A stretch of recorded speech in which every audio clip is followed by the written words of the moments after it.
నేటి దినము కొరకై ఏర్పాటు చేయబడిన పాత నిబంధన వాక్య పాఠముగా ఆదికాండము 21వ అధ్యాయము మొదటి వచనం నుండి 21వ వచనం వరకు చదువుకుందాము.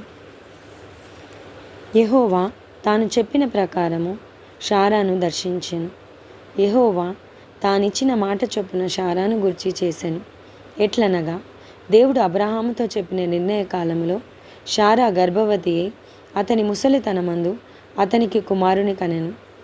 అప్పుడు అబ్రహాము తనకు పుట్టినవాడును తనకు షారా కనినవాడునైన తన కుమారునికి ఇస్సాకు అను పేరు పెట్టెను. మరియు దేవుడు అబ్రహాము ఆజ్ఞాపించిన ప్రకారము అతడు 8 దినములైన వాడైన ఇస్సాకు అను తన కుమారునికి సున్నతి చేసెను. అబ్రహాము కుమారుడైన ఇస్సాకు అతనికి పుట్టినప్పుడు అతడు 100 ఏండ్ల వాడు. అప్పుడు షారా, దేవుడు నాకు నవ్వు కలుగజేసెను, వినువారెల్లా నా విషయమై నవ్వుదురనెను. మరియు షారా పిల్లలకు స్తన్యమిచ్చునని ఎవరు అబ్రహాముతో చెప్పును?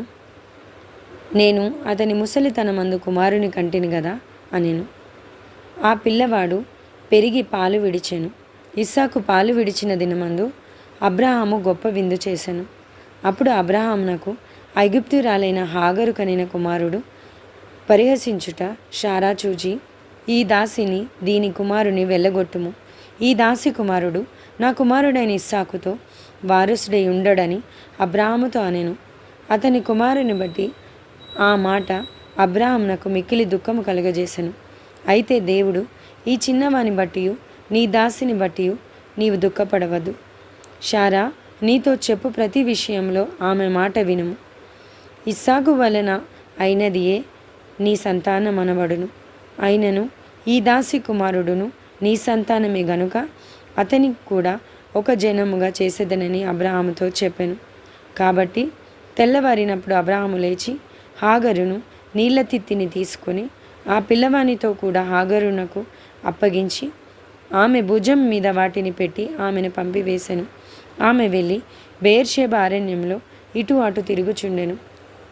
ఆ తిత్తిలోని నీళ్లు అయిపోయిన తరువాత ఆమె ఒక పొద క్రింద ఆ చిన్నవాని పడవేసి, ఈ పిల్లవాని చావు నేను చూడలేనని అనుకొని వింటి వేత దూరము వెళ్ళి అతనికి ఎదురుగా కూర్చుండెను. ఆమె ఎదురుగా కూర్చుండి ఎలుగెత్తి ఏడ్చెను.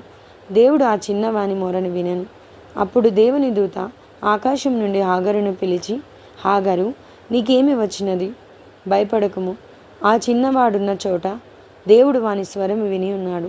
నీవు లేచి ఆ చిన్నవాణ్ణి లేవనెత్తి నీ చేత పట్టుకొనుము, వానిని గొప్ప జనముగా చేసేదనని ఆమెతో అనెను.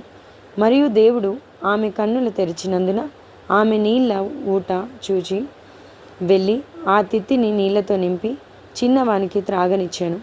దేవుడు ఆ చిన్నవానికి తోడై ఉండెను. అతడు పెరిగి పెద్దవాడై ఆ అరణ్యంలో కాపురం ఉండి విలుకాడాయెను. అతడు పారాను అరణ్యంలో ఉన్నప్పుడు అతని తల్లి ఐగుప్తు దేశం నుండి ఒక స్త్రీని తెచ్చి అతనికి పెండ్లి చేసెను. ఈ పరిశుద్ధ వాక్యంను దేవుడు దీవించి ఆశీర్వదించునుగాక. ఆమేన్.